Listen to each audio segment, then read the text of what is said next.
చూస్ country delight, live better. ఇప్పుడే country delight యాప్ని download చేసుకోండి.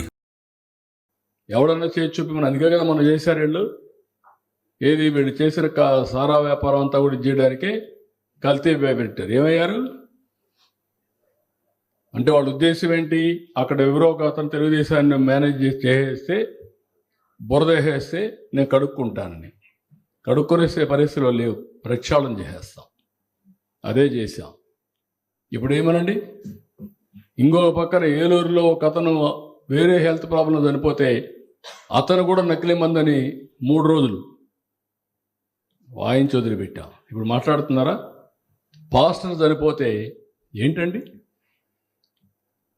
వరుసగా హైదరాబాద్ నుంచి తాగుతూ వచ్చి యాక్సిడెంట్లో చనిపోతే చంపేశారు అని చెప్పంటే ఎవిడెన్స్ ఇస్తే కూడా మాట్లాడితే వీళ్ళు ఇలాంటి పార్టీ సపోర్ట్ చేస్తే ఏమన్నారండి వాళ్ళని?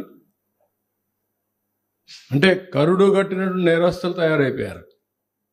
ఆ నేరాలన్నీ చేసి గవర్నమెంట్ మీద బురదేయాలనుకుంటే మాత్రం కుదరదు. నేను అది చెప్పా. నేను మీకు చాలాసార్లు చెప్పాను, రౌడీలతో డీల్ చేసాం చాలా ఈజీ.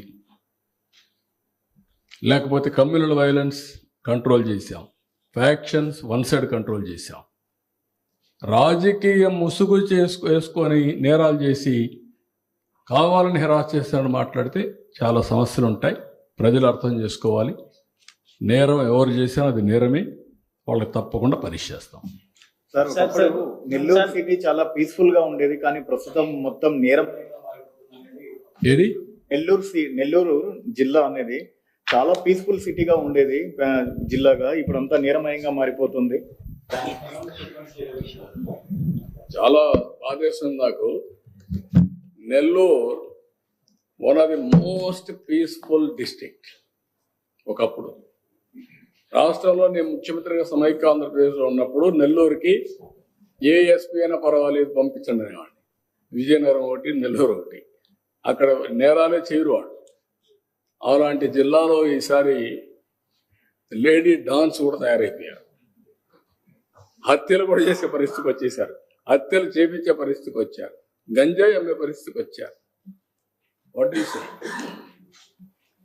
అంటే అంత లీనియంట్గా తీసుకొని ప్రశాంతమైన జిల్లాలను కూడా నేరమైన జిల్లాలుగా తయారు చేయగలిగారు. ఆంధ్రప్రదేశ్ ఎప్పుడు మీరు గుర్తుపెట్టుకోవాలి, ప్రశాంతమైన రాష్ట్రం. ఎప్పుడూ ఇక్కడ పెద్ద సమస్య ఉండేటి కాదు. ఒరిజినల్గా రాయలసీమలో ఫ్యాక్షన్స్ ఉండేటివి, తెలంగాణలో ఏజెన్సీ ఏరియాలో తీవ్ర సమస్య ఉండేది, మిగిలిన ప్రాంతం అంతా ప్రశాంతంగా ఉండేది. ఈస్ట్ గోదావరి, వెస్ట్ గోదావరి ఎప్పుడు చిన్న క్రైమ్ జరిగేది కాదు.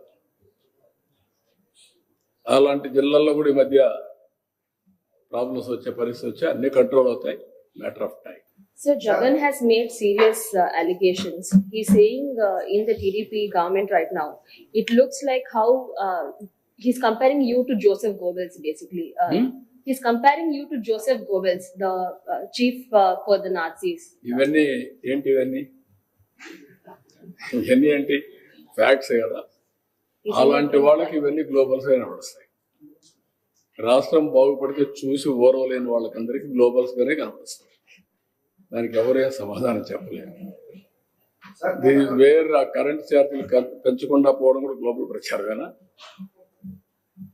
నేను కూడా 35,000 కోట్లు వేయాలన్నా అంటే 9,000 కోట్లు కరెంటు వాడకుండా క్యాపిటల్ కాస్ట్ పే చేశారు అని చెప్తే కూడా గ్లోబల్ ప్రచారం. అది తప్పు కదా.